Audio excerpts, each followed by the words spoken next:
Perpindahan tempat kerja bisa menjadi momen yang menyenangkan, teman baru, lingkungan baru, dan tentunya penghasilan baru yang lebih baik. Namun, ada aspek perpajakan yang sering terlewatkan, yaitu bukti potong 1721A1 dari kantor lama. Bagaimana dampaknya? Mari simak di Jackpot Semanggi. Assalamualaikum warahmatullahi wabarakatuh. Halo kawan pajak, apa kabar semuanya? Semoga selalu dalam keadaan sehat dimanapun Anda berada. Selamat datang kembali di Jackpot Semanggi, Jakarta Selatan 1 Podcast, semangat membangun negeri. Bersama saya Rizkyana, penyuluh pajak di Kanwil DJP Jakarta Selatan 1. Di sini kita akan berdiskusi terkait informasi perpajakan, baik itu tentang peraturan, aplikasi, dan hal lainnya yang akan menjadi tambahan pengetahuan bagi kawan pajak.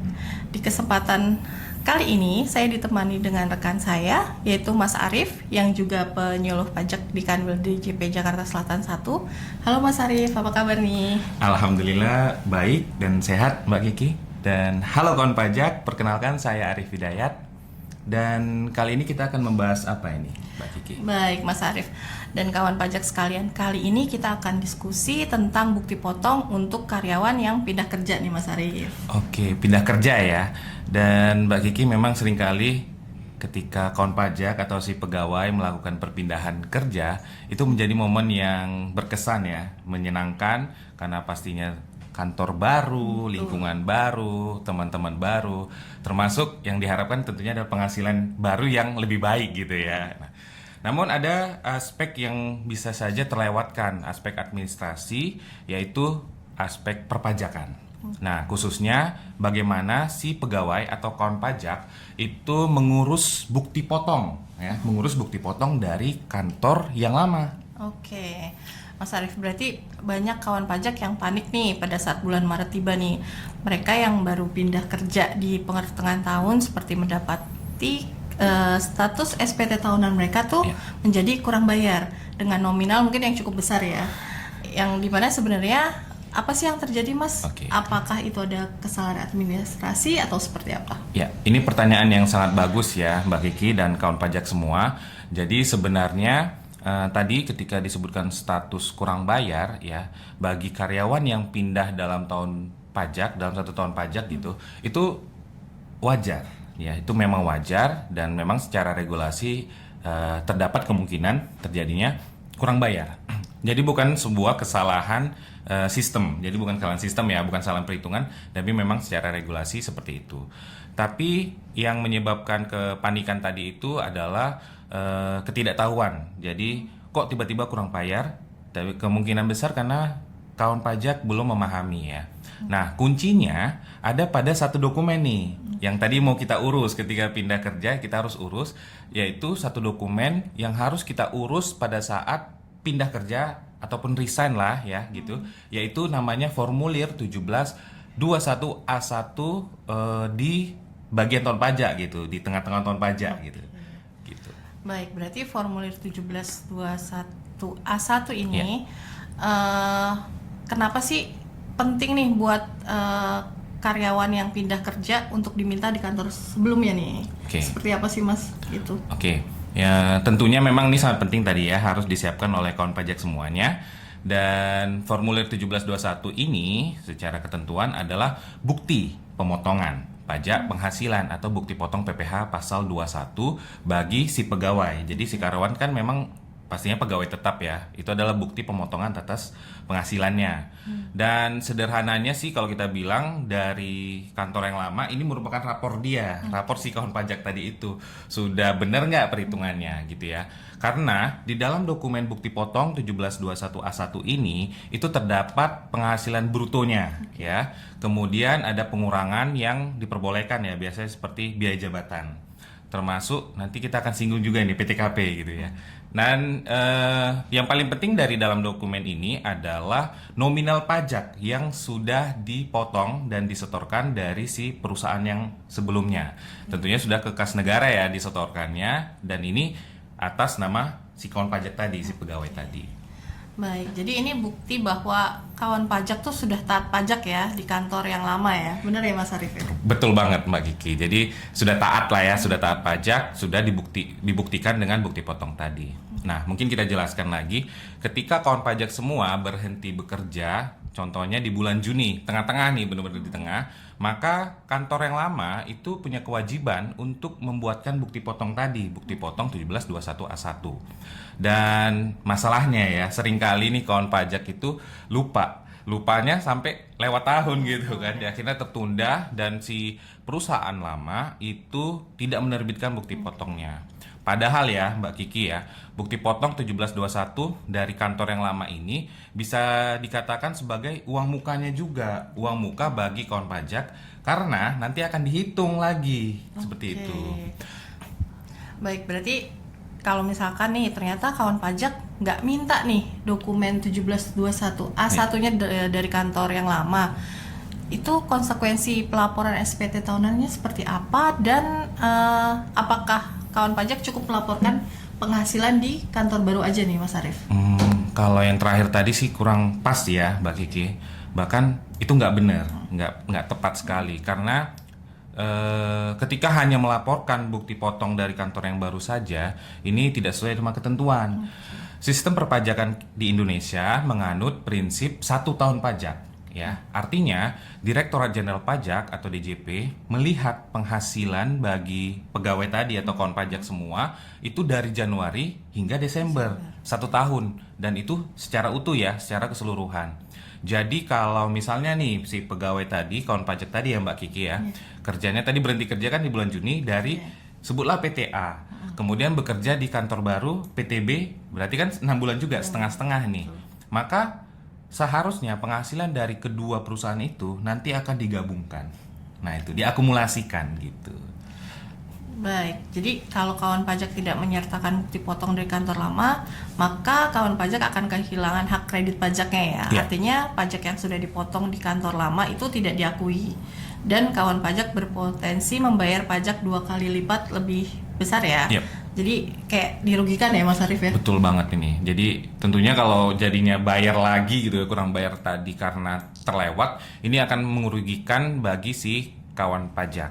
Nah, kawan pajak sebaiknya kita sarankan ya, ketika 6 bulan tadi bekerja kemudian pindah, sebaiknya sebelum proses pindah itu memastikan kembali formulir 1721 yang tadi kita singgung itu sudah disiapkan atau menjadi salah satu list lah ya yang harus dia minta ke bagian HRD lah, agar bisa dibawa untuk rapornya, sebagai rapornya. Jadi nggak semua kinerja saja, termasuk pajak penghasilannya ya di dalam formulir 1721A1 tadi gitu. Oke. Berarti kembali ke awal nih tentang 1721A1 nih. Misalkan saya udah punya nih Mas dari kantor lama, terus saya juga punya dari kantor baru nih. Itu logikanya digabungkan.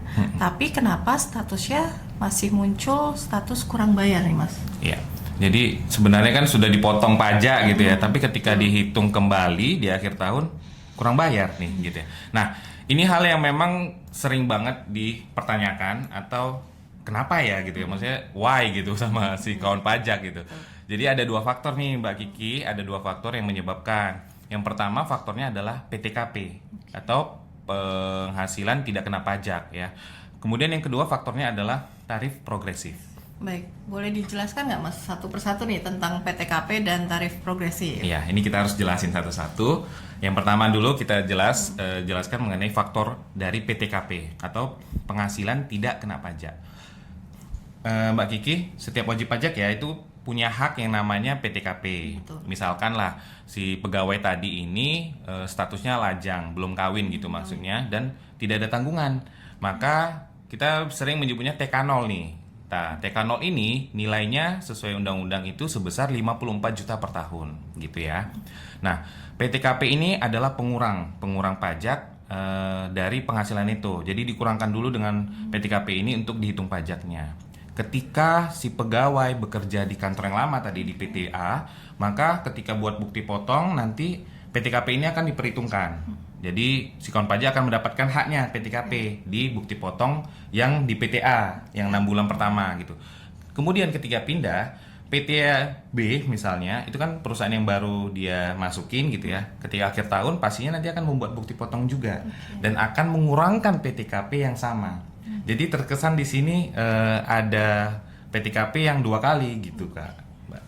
Baik, berarti saya paham nih. Berarti Ya. jadi KB-nya itu kurang bayarnya itu juga salah satu faktornya adalah PTKP yang dihitung 2 kali ya. Iya. Jadi ada perhitungan yang seakan-akan ada 2 kali PTKP ya, double ya, 54 juta tadi 2 kali diperhitungkan. Dan secara sistem bulanan pun di masing-masing kantor itu sudah diperhitungkan juga gitu. Namun secara tahunannya nih, ketika nanti diperhitungkan, seharusnya PTKP ini hanya sekali saja dipakai di bukti potong yang terakhir gitu. Bukan bukti potong yang pertama di 6 bulan pertama itu sudah menghitung PTKP. Nah, nanti harus diperhitungkan lagi di akhir tahunnya. Artinya ada bagian penghasilan yang seharusnya kena pajak tapi nggak terlewatkan dari pemotongan karena PTKP tadi, pengurangan PTKP-nya 2 kali gitu ya. Dan inilah yang akhirnya nanti harus diperhitungkan lagi di bukti potong di PTB, di PT yang terbarunya si karyawan tadi. Seperti itu Mbak Kiki. Baik, yang PTKP udah clear nih, jelas Oke. nih ya. Sekarang satu lagi tentang yang tarif progresif nih. Itu kayak apa sih, Mas? Ya, ini faktor yang kedua ya Mbak Kiki ya, bahwa ada dampak dari tarif progresif. Nah, kita sampaikan dulu bahwa di Indonesia semakin tinggi penghasilan ya Mbak Kiki, semakin tinggi juga pajaknya. Itu yang kita sebut sebagai progresif tadi. Nah, misalnya nih penghasilan di kantor A itu masih masuk lapisan 5% gitu ya. Dan kemudian ketika pindah pun penghasilannya juga masih lapisan tarif pasal 17-nya 5% juga gitu. Nah, kalau kita hitung saja sederhana gitu ya, kalau misalnya batas atasnya gitu ya 5% ini ketika digabungkan itu biasanya pasti sudah lewat lapisan berikutnya.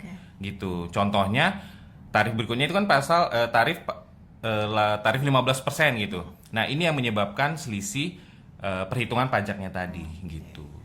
Berarti status kurang bayarnya jadi masuk akal nih karena ada PTKP, ada tarif progresif gitu ya. Berarti status kurang bayar ini bukan denda melainkan pemenuhan kewajiban yang belum terpotong sebelumnya ya Mas Arief ya? Iya, betul sekali. Jadi Mbak Kiki, bukti potong ini adalah tadi kita singgung misalnya bukti potong PTA itu adalah uang muka dulu ya, kemudian nanti diperhitungkan di PTB sehingga nanti itu menjadi hak yang bisa digunakan oleh kawan pajak semua pegawai untuk dikreditkan di SPT tahunan. Tapi itu memang bukan keseluruhan karena pajak yang terutang itu harus dihitung kembali di SPT tahunan. Disitulah yang menyebabkan ada kurang bayar tadi seperti itu. Baik. Baik, sekarang kita masuk ke solusi praktis nih Mas. Ya. Apa aja sih yang harus dilakukan oleh kawan pajak nih agar proses pelaporannya lancar nih? Ya, yang pertama ya kita ingatkan kepada kawan pajak semua, serahkan formulir bukti potong ke tempat kerja baru. Yang tadi, yang bukti potong dari kantor lama ya ke tempat kerja baru. Kemudian bukti potong ini akan membantu kantor yang baru untuk menghitung pajaknya, pajak penghasilannya secara lebih tepat gitu. Jadi serahkan bukti potong ke tempat kerja baru agar dihitung pemotongan pajak yang lebih tepat gitu ya. Kemudian yang kedua, kawan pajak semua, arsipkan seluruh dokumen bukti potongnya. Karena kemungkinan besar kan ada 2 bukti potong ya. Jadi diarsipkan keduanya karena nanti dokumen ini akan diperlukan untuk membuat SPT tahunan di tahun depannya. Karena memang harus digabungkan untuk perhitungannya.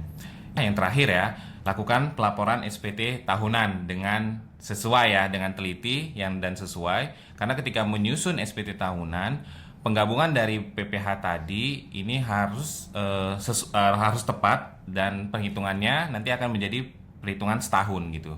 Ini penting agar kawan pajak mengetahui ada selisih atau tidak di SPT-nya seperti itu. Luar biasa sekali nih penjelasan Mas Arief, sangat detail dan rinci nih. Ya.